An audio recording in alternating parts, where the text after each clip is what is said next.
Hello, everybody. Welcome back. It's gonna be another weird episode. I know. I'm sorry. We're gonna go 2 weeks in a row without a movie, but we are gonna do creepypasta today. Let me go ahead and preface why. So this is already a delayed episode. It's been a really hectic and heavy week. And originally, I had posted that we are gonna do "Bury the Bride," a film that I was able to watch at Panic Fest, but that didn't work out. So we're gonna delay that think by just 1 week. Little aside, what I'm going to try and do as well is all of next month, the month of May, I want it to be all about the basic monsters. So a werewolf, a vampire, Frankenstein, like the universal monsters. And then I want to finish it out with Monster Squad, one of my favorite movies. I'm sure everybody, at least a lot of people, have seen it. If not, it is definitely worth a watch. That's what we'll be doing next month. But today, like I said, we're going to do creepypasta. So for those who don't know what creepypasta is, it is a online website forum where you can submit scary stories, but everything in there and everything that is written is supposed to be taken as truth. This actually happened. So even like the comments are supposed to, sometimes it doesn't work out just because some people have forgotten about that, are supposed to be like, hey, I'm so sorry this happened to you. I hope you get help, or man, I don't want that to happen, or remind me not to go there. So that's kind of the basic idea of the creepy pasta. This is where we get some big bangers like Slender Man. I think everyone should know who Slender Man is. The Russian sleep experiment, which is what we'll read today, and like other big ones like Hero Brian kind of came from here. He came from 4chan, but we'll also be talking about him. How I prefaced this one was I chose the Russian sleep experiment because I love the short film. It's one of my favorite like videos to watch on YouTube. I'll link it in the description. And I wanted to do that. But I guess when I was picking these stories, I might have been in like a silly mode. So the other one is like the story of Hero Brian. So we'll have two good ones and maybe two like funny ha-has, but I hope you guys enjoy. Russian researchers in the late 1940s kept 5 people awake for 15 days using an experimental gas based stimulant. They were kept in a sealed environment and carefully monitored their oxygen intake so the gas didn't kill them, since it was toxic at high concentrations. This was before closed circuit cameras, so they only had microphones and 5-inch thick glass porthole sized windows in the chambers to monitor them. The chamber was stocked with books, cot to sleep on, and no bedding, running water and a toilet, and enough dried food to last all 5 for over a month. The test subjects were political prisoners deemed enemies of the state during World War II. Everything was fine for the first 5 days. The subjects hardly complained, having been promised falsely that they would be freed if they submitted to the test and did not sleep for 30 days. Their conversations and abilities were monitored, and it was noted that they continued to talk about increasingly traumatic incidents in their past, and the general tone of their conversations took a darker aspect after the 4 day mark. After 5 days, they started to complain about the circumstances and events that led them to where they were and started to demonstrate severe paranoia. They stopped talking to each other and began alternately whispering to the microphone and one-way mirrored portholes.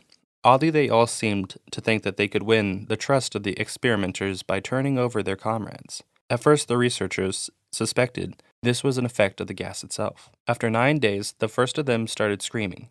He ran the length of the chamber, repeatedly yelling at the top of his lung for 3 straight hours. He continued attempting to scream, but was only able to produce occasional squeaks. The researchers postulated that he had physically torn his vocal cords.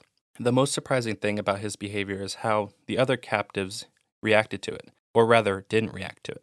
They continued whispering to the microphones until a second of the captives started to scream. The 2 non-screaming captives took the books apart, smeared page after page with their own feces, and pasted them over the glass portholes. The screaming promptly stopped. So did the whispering to the microphones. After 3 more days passed, the researchers checked the microphones hourly to make sure that they were still working, since they thought it was impossible that no sound could be coming with 5 people inside. The oxygen consumption in the chamber indicated that all 5 must still be alive. In fact, it was the amount of oxygen 5 people could consume at a very heavy level of strenuous exercise. On the morning of the 14th day, the researchers did something they said they would not do to get a reaction from the captives.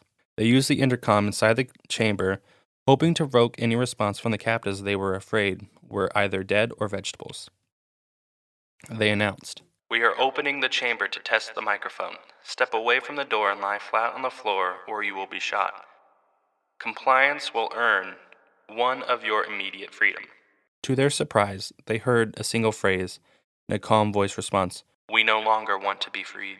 Debate broke out among the researchers and the military forces funding the research. Unable to provoke any more response using the intercom, it was finally decided to open the chamber at midnight on the 15th day.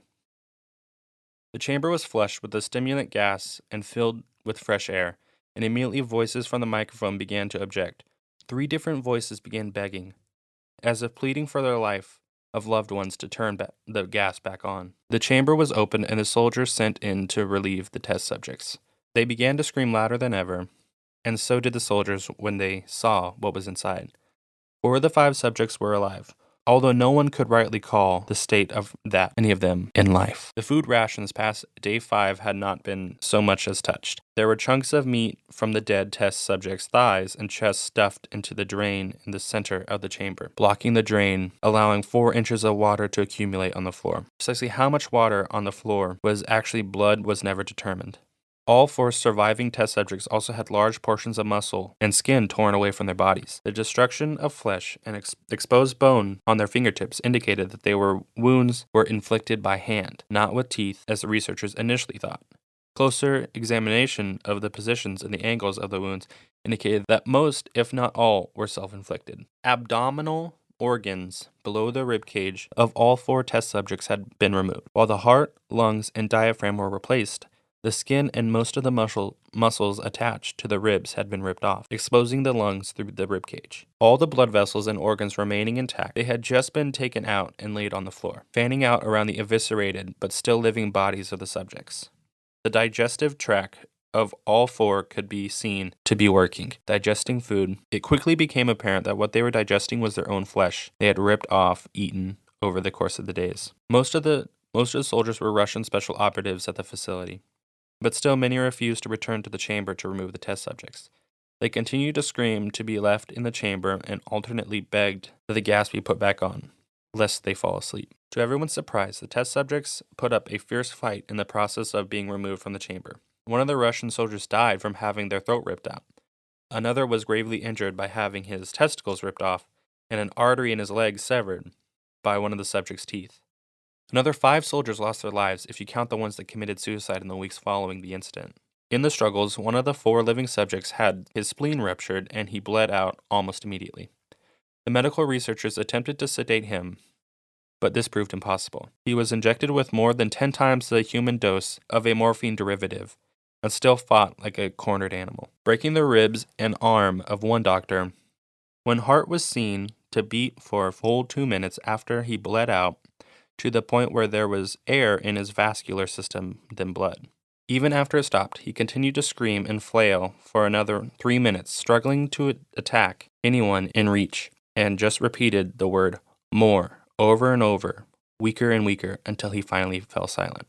The 3 surviving test subjects were heavily restrained and moved to the medical facility. The 2 with intact vocal cords continued begging for the gas, demanding to be kept awake. The more injured of the 3 was taken to the only surgical operating room that the facility had. In the process of preparing the subject to have his organs placed back in his body, it was found that he was effectively immune to the sedative that they had given him to prepare him for his surgery. He fought furiously against his restraints when the anesthetic gas was brought out to put him under. He managed to tear most of the way through a 4-inch wide leather strap on his wrist, even though the weight of a 200-pound soldier holding that wrist as well. It took only a little more anesthetic than normal to put him under, and the instant his eyelids fluttered and closed, his heart stopped. In the autopsy of the test subject that died on the operating table, it was found that his blood had tripled the normal levels of oxygen. His muscles that were still attached to his skeleton were badly torn, and he had broken 9 bones in his struggle to not be subdued. most of them were the force his own muscles had exerted on them. His vocal cords were destroyed. He was unable to beg or object to surgery, and he only reacted by shaking his head violently in disapproval when the anesthetic gas was brought over near him. They tried surgery without anesthetic and did not react for the entire 6-hour procedure of replacing his abdominal organs and attempting to cover what was remained of his skin. The surgeon presiding stated repeatedly that it should be medically possible for the patient to still be alive. One terrified nurse assisting the surgery stated that she has seen the patient's mouth curl into a smile several times whenever eyes met hers. When the surgery ended, the subject looked at the surgeon and began to wheeze loudly, attempting to talk while struggling. Assuming this must be something of drastic importance, the surgeon had a pen and pad fetched so the patient could write his message. It was simple: keep cutting. The other 2 test subjects were given the same surgery, both without anesthetic as well. Although they had been injected with the paralytic for the duration of the operation, the surgeon found it impossible to perform the operation while the patients laughed continuously. Once paralyzed, the subjects could only follow the attending researchers with their eyes. The paralytic cleared their system in an abnormal short period of time, and they were soon trying to escape their bonds. The moment they could speak, they were again asking for the stimulant gas. The researchers tried asking why they had injured themselves, why they had ripped out their own guts, and why they wanted to be given the gas again. Only one response was given: I must remain awake. All 3 subjects' restraints were reinforced, and they were placed back into the chamber awaiting determination as what to be done with them. The researchers, facing the wrath of the military benefactors for having failed the stated goals, their project considered euthanizing the surviving subjects. The commanding officer, an ex-KGB, instead saw potential and wanted to see what would happen if they were put back on the gas. The researchers strongly objected, but were overruled. In preparation for being sealed in the chamber again, the subjects were connected to an EEG monitor and had their restraints padded for long-term confinement. To everyone's surprise, all 3 stopped struggling the moment it was let slip that they were going back on the gas. It was obvious that at this point, all 3 were putting up a great struggle to stay awake. One of subjects that could speak was humming loudly and continuously. The mute subject was straining his legs against the leather bonds with all his might. First left, then right, then left again, for something to focus on. The remaining subject was holding his head off his pillow and blinking rapidly. Having been the first wired to the EEG, most of the researchers were monitoring his brain waves in surprise. It looked as if he was repeatedly suffering brain death before returning to normal. As they focused on paper scrolling out of the brainwave monitor, only one nurse saw his eyes slip shut at the same moment his head hit the pillow. His brainwaves immediately changed to that of deep sleep, then flatlined for the first time as his heart simultaneously stopped. The only remaining subject that could speak started screaming to be sealed in now. His brainwaves showed the same flatlines as the one who had just died from falling asleep. The commander gave the order to seal the chamber with both subjects inside, as well as 3 researchers. One of the named 3 immediately drew his gun and shot the commander point blank between the eyes, then turned the gun to the mute subject and blew his brains out as well. He pointed his gun to the remaining subject, still restrained to a bed, as remaining members of the medical and research team fled the room. I won't be locked up in here with these things. Not with you, he screamed out at the man strapped to the table. What are you? He demanded. I must know. The subject smiled. Have you forgotten so easily? The subject asked. We are you. We are the madness that lurks within you all, begging to be set free at every moment in your deepest animal mind. We are what you hide from in the beds every night. We are what you sedate into silence and paralysis when you go into nocturnal haven where we cannot tread. The researcher paused, then aimed at the subject's heart and fired. The EEG flatlined as the subject weakly choked out. So nearly free. Yeah, so that was the sleep experiment. It's definitely a challenge with my dyslexia trying to read these, but I hope you guys are enjoying. The next one that I have, I just pressed randomize, and the title alone, I thought it was pretty cool. But it's called I'm Downstairs. The clock struck midnight. I was on my laptop in the bedroom browsing through YouTube videos. However, my browsing stopped, my phone vibrated. I saw that I received a text message from my friend Ben. Hey man, I'm outside the back door. Can you let me in? I knew he was lying. For the last few weekends, he had been messing with me. One weekend, he told me he was parked in my cul-de-sac when, in reality, he was in his bedroom. The following weekend, he told me that he was coming over to hang out. When I came outside to greet him at his car, he floored it out of my neighborhood. I wasn't going to let him get to me this time. I sent a reply back. I know you're messing with me again. He immediately replied back. No, I'm serious this time. I'm at the back door. Nice try. I know you're not. Placed my phone down and continued to search. About a minute later, my phone vibrated again. I'm downstairs. Ben, you can't troll me for 3 weekends in a row. However, I'll give you an A for effort. I placed my phone down. I wasn't going to play into his little game. As I was about to continue my search, I started to hear something from the deafening silence of my dark house. I faced the doorway behind me and listened closely. It sounded like footsteps, silent footsteps, walking around downstairs. It was nerve-wracking. I couldn't believe it. Was my mind tricking me, or was Ben actually in my house? I grabbed my phone. Are you joking with me, man? I continued to listen as my phone vibrated again. No, I told you I was downstairs, but you didn't believe me. I was quite relieved that it was him, but I was pissed off that he broke into my house. I could hear him walking around downstairs. Still, as I waited for him to come into my bedroom, I grabbed my phone again. Aren't you going to come upstairs? I can hear you walking around downstairs.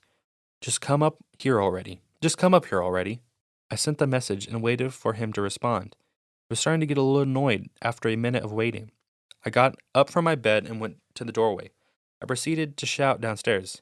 Get your ass upstairs already. Stop fucking around. I sat back on my bed as I began to hear him walk upstairs. Suddenly my phone vibrated again. It was a text message from Ben.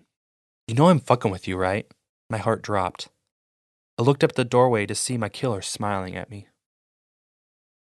Yeah, so that was a quick one. It was definitely interesting. So this next one I have is it's a joke. It's completely a joke. But the next one I have is a joke for all my people around my same age or people who play Minecraft. And for those who don't understand, there's a character in Minecraft, like an Easter egg or like a secret character that everyone knows of but has never seen called Hero Brian, which is like this person in the game that steals your stuff and just creeps you out. And the running joke of the game is that every update they remove him, but somehow he gets back in and they don't know what is happening. So I just thought it was funny. So here's Hero Brian. I had recently spawned in my new world in single-player Minecraft. Everything was normal at first as I began chopping down trees and crafting a workbench. I noticed something move against the dense fog. I have a very slow computer, so I have to play with the tiny render distance. I thought it was a cow, so I pursued it, hoping to grab some hides for armor. It wasn't a cow, though. Looking back at me was another character with the default skin, but his eyes were empty. I saw no pop-up, and I double-checked to make sure it wasn't multiplayer mode. He didn't stay long. He looked at me and quickly ran to the fog. I pursued out of curiosity, but he was gone. Continuing on the game, not sure what to think. As I expanded the world, I saw things that seemed out of place for the random map generator to make. 2x2 tunnels in the rocks, small perfect pyramids made out of sand in the ocean, and groves of trees with all their leaves cut off. I would constantly think that I saw the other player in the deep fog, but I never got a better look at him. I tried increasing my render distance to far whenever I thought I saw him, but it was to no avail. I saved the map and went on to the forums to see if anyone else had found this pseudo player. There were none. I created my own topic telling of the man and asked if anyone had similar experiences. The post was deleted within 5 minutes. I tried again, and the topic was deleted even faster. I received a PM from username Hero Brian containing one word, stop. When I went to look at Hero Brian's profile, the page was 404'd. I received an email from another forum user. He claimed the mods can read the forum user messages, so we were safer using email. The emailer claimed that he had seen the mystery person too, and had small directory of other users who'd seen him as well. Their worlds were littered with obviously man-made features as well. and described their mystery player to have no pupils. About a month had passed until I had heard from my informant again. Some of the people who had encountered the mystery man had looked into the name Herobrine and found that to be frequently used by a Swedish gamer. After some further information gathering, it was revealed to be the brother of Notch, the game developer. I personally emailed Notch and asked him if he had a brother. It took him a while, but he emailed me back with a very short message. I did, but he is no longer with us. Notch. I haven't seen the mystery man since our first encounter, and I haven't noticed any changes in the world other than my own. I was able to press print screen when I first saw him. Here's the only evidence in existence. So then I'll post him on the Instagram. It is a screenshot of the game. So go to Instagram and check them out. They're kind of creepy. So I just wanted to make a quick video. I know that this is already delayed, and I just wanted to get something out there for you guys to listen to. Let's talk about some personal life things. Not anything like personal, but I just bought my own podcasting equipment. I decided to do that for two reasons. While I love using the Lawrence Public Library podcast booth, it's a beautiful place. If you're in Lawrence and you want to make a podcast, you should come here and check it out. It's completely free. My one thing is, it was always hard to find a time and a place to make a podcast or to record. Have it be stuff going on outside of this, like say school, or just being on a long wait list to get in and you only get a couple of hours. So I decided to bite the bullet. I bought my own equipment. So in the future, we're going to have hopefully a lot more videos at a quicker rate and definitely be every single Wednesday without delay. And that's what I want to give to you guys, is what you guys deserve. You deserve to hear something weekly, because that's what I promised. Some other things too. I just bought a camera, a lighting setup, and a stand because I want to make videos. Look forward to those in the future. But like I said, I just wanted to make something really quickly. I think that's basically it. Like I said, next month we'll taking a dive into each type of monster, and then ending the month with Monster Squad. This next following week is my birthday, so happy birthday to me. But yeah, thank you very much for listening. Follow me at Survive the Haunted Instagram, and leave me a comment or a 5-star review saying what you thought about this episode or what you want to hear or see in the future. Till then, goodbye.